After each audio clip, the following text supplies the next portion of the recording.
मंच पे जितने भी मेरे बुजुर्ग और मेरी नारी शक्ति मेरी चाची ताई आई हुई है, आपकी अपनी बच्ची और अपनी बेटी की तरफ से हाथ जोड़ करके आपको नमस्कार राम राम करती हूँ। और जितने भी किसान आंदोलन में शहीद हुए, वो मेरे बुजुर्ग, वो मेरे जवान और वो एक बंगाल वाली बेटी, मैं उनको भी हाथ जोड़ करके नमन करती हूँ, सर झुका करके, कि 1947 के बाद से इतने बड़े आंदोलन में इतने सारे लोग शहीद हुए सिर्फ इस निकम्मी सरकार की वजह से। मैं उनको भी नमन करती हूँ, परमात्मा उनको अपने चरणों में जगह दे। और हम लोग तहसील जालब में आए हुए हैं। जालब को आपने बढ़िया तरीके से तहसील को घेरा हुआ है, मैं ये देखकर बहुत खुशी हुई। खेड़ी जालन, हाँ जी। तो यहाँ पे इतने सारे लोग जुड़े हैं, मैं उनको भी बताना चाहूंगी, 17 जो गांव है आपके, 12 खाप जो है राखी गढ़ी में, वहां पहले भी आई थी वो, और 5 जो है ये पंचग्राम भी जो खाप है ये, इनका जो आपका धरना चल रहा है, इसको मजबूती और इस मंच को बनाने वाले हमारे बहुत सारे लोग हैं। हमारे ताऊ जी जो है हमारे किसान आंदोलन के साथी हैं, सुरेश कोत जी, ताई सुदेश जी, और हमारी ये सिक्किम जी, और भी हमारे बहुत सारे राजकुमार, राखी प्रधान जी और रणधीर जी, और ये रघुवीर कापड़ो, और एक अब्दे का भाई जी नाम छूट जा तो मुझे माफ कर दीजिएगा। और हमारे बीच में अमित नरवाना से रमेश जी जिला पार्षद भी है। और हमारे बीच में एक ऐसा क्रांतिकारी आंदोलनकारी भगत सिंह ना सही लेकिन भगत सिंह की झलक वाला ऐसा युवा भी बैठा है, जिसका विरोध किया था किसान आंदोलन में, समस्त किसान आंदोलन में, लेकिन वो अड़ा रहा, डटा रहा। और आज हमारे देश को ऐसे युवाओं की, ऐसे जवानों की जरूरत है। हमारे बीच में भाई बबलू मिर्चपुर और उनकी समस्त टीम और हमारे मोहित भाई बैठे हुए हैं। और इस मंच का संचालन करने वाले रामनिवास भाई, उनकी समस्त टीम को एक बार आप जोर से ताली बजा दीजिए, इनका हौसला बढ़ाइए। आपके आशीर्वाद से ये सब कुछ है, बाकी कुछ नहीं होता।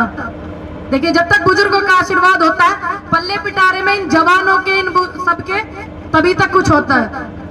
अभी मेरे ताई जी भी और चाचा जी भी कह रहे थे कि 14 तारीख को कुछ करेंगे।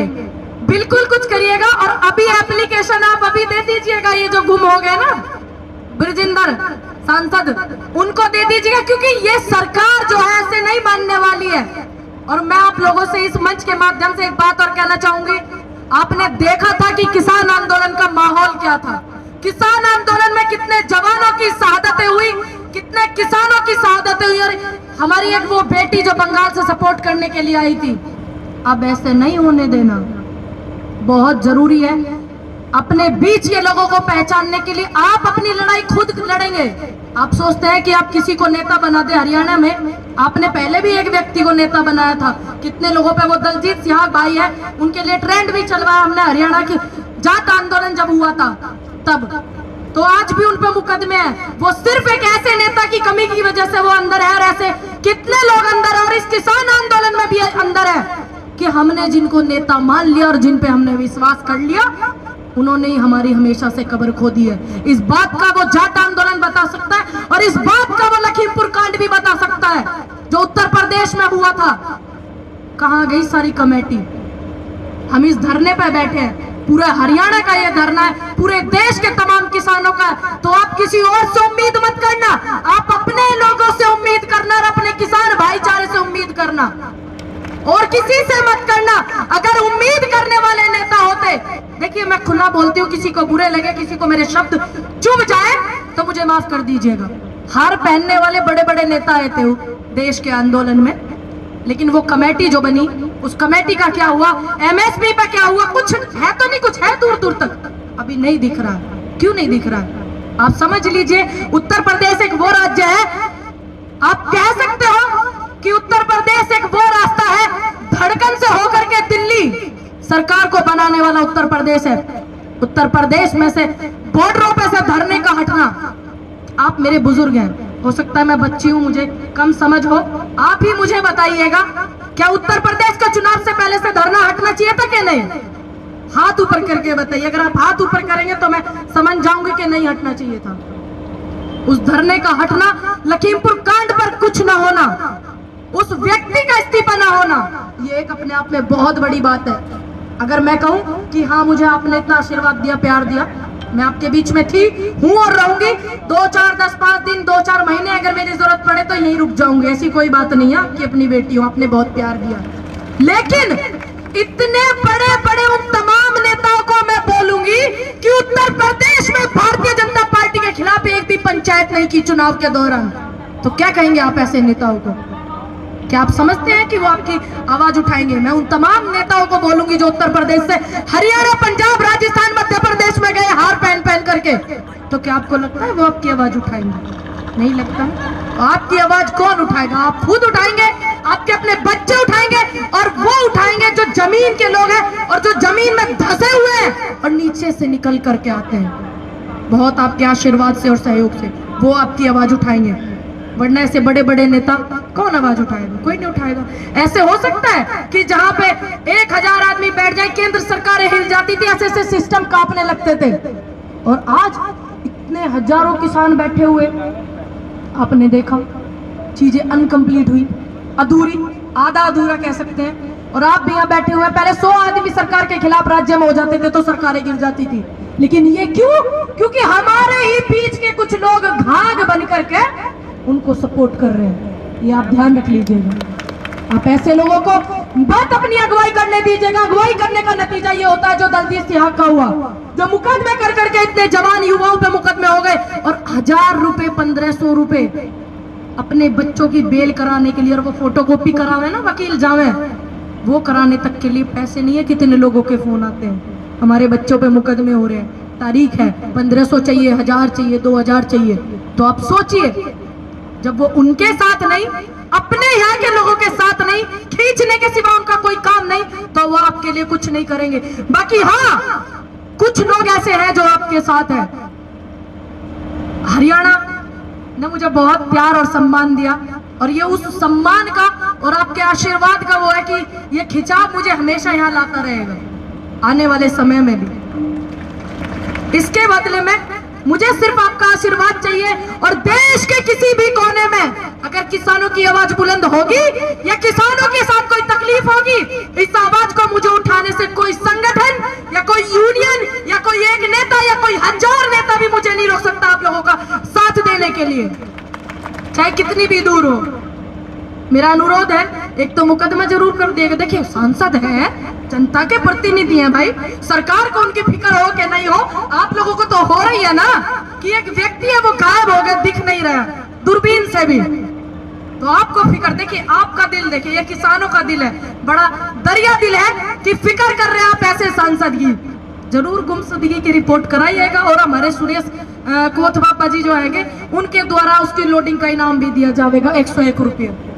बाकी सारे 1-1 रुपया आप भी देना है ना, दे दोगे ना? मेरे कहने तो 1-1 रुपया आपने भी सारे न देने, सांसद है भाई, आपने वोट दिए। और हमारी ताई बिल्कुल सही बता रही थी कि अमरूद की बेरी के बेर खाए, ठंडा पानी पी के मजा आए। जो 26 जनवरी को 15 अगस्त बताए वो खट्टर नहीं खटारा कहलाए। क्या कहलाए? खटारा, है कि नहीं? तो अब देखिए, बहुत ऊपर की बात है, ये बहुत तगड़ा षड्यंत्र चल रहा है विपक्ष को खत्म करने के लिए, आपको खत्म करने के लिए। कोई आए नहीं आए मेरे को इस बात से नहीं, लेकिन ये है कि आपकी आवाज हमेशा बुलंद होनी चाहिए, आपके अधिकार जो है वो हमेशा मिलने चाहिए। तो आप अपनी आवाज को बुलंद करते रहिएगा, जहां भी आपको, पूरे हरियाणा में, पूरे देश में आपको अपनी बच्ची की, आपको अपनी बेटी की जब भी जरूरत कोई पड़े तो मुझे जरूर याद कीजिएगा, झूठ से भी ना हो तो तब कहिएगा, क्योंकि बहुत से तो नेता वो बड़े बड़े नेता है, मैं तो आपकी बेटी, तो बेटियां तो आती रहती हैं अपने बुजुर्गों से आशीर्वाद लेने के लिए। और वैसे भी हरियाणा में मैं काद्यान खाप की बेटी भी हूँ, आपकी अपनी बेटी हो, आपने इतना आशीर्वाद दिया। और तब तक आप लड़ते रहिएगा जब तक आपकी आवाज को बुलंद सुन करके लोगों के सिस्टम ना हाल जाए। और 14 तारीख को ही नहीं, आप आने वाले समय में भी तैयार रहिएगा। टिकरी बॉर्डर पे एक परिवार बैठा हुआ है आपके लिए, मेरे स्पेशल लिए नहीं, न इनके लिए, न इनके लिए, आप सबके लिए, पूरी किसान जात के लिए बैठा हुआ है वो परिवार। एमएसपी की वजह से सारे नेता बॉर्डर छोड़ करके आ गए, अपने काम काज में चले गए हैं, लेकिन आज भी एक परिवार टिकरी बॉर्डर पर बैठा हुआ है एमएसपी के लिए, तो आप उनको भी सपोर्ट कीजिएगा। आने वाले समय में पूरे हरियाणा से अनुरोध करती हूँ, पंजाब, राजस्थान, पूरे देश के उन तमाम किसानों से कि एमएसपी पर कानून के लिए आवाज उठाए। और हरियाणा के लठ में ही वो ताकत हो, वो तो चलता फिरता ही चल जा, अपना आप चलाने जरूरत को नहीं पड़ती, है कि नहीं?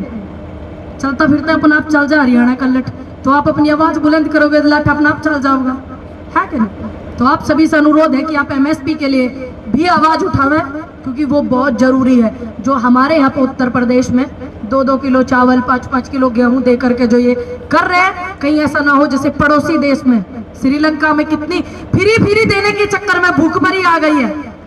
हमारे देश में हम ये चीज कभी बर्दाश्त नहीं करेंगे, कतई भी।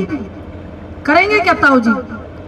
जिसको पूरा देश को खिलाता हो, अन्नदाता, और वो कृषि प्रधान कहे जाने वाला जो देश है हमारा, उसमें कैसे भूखमरी आने देंगे आप? आप तो सबको खिलाते हैं, आप तो एक जोड़ है, एक ऐसी डोर है जो सबका पेट भरते हैं। 4 दिन खट्टर साहब का राशन बंद करके देख लियो, रह पाओगे कि नहीं, है कि नहीं?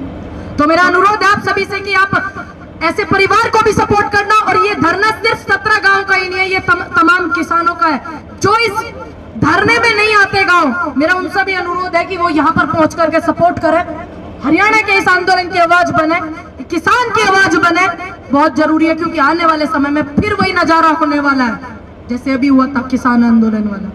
क्योंकि एमएसपी तो हुई नहीं, मुकदमे तो वापस गए नहीं, 2-4 इस भाई पे भी लग रहे, इन पे भी लग रहे, मोहित भाई कहाँ गए, उन पे भी लग रहे। तो अभी बहुत सी लड़ाई बाकी है।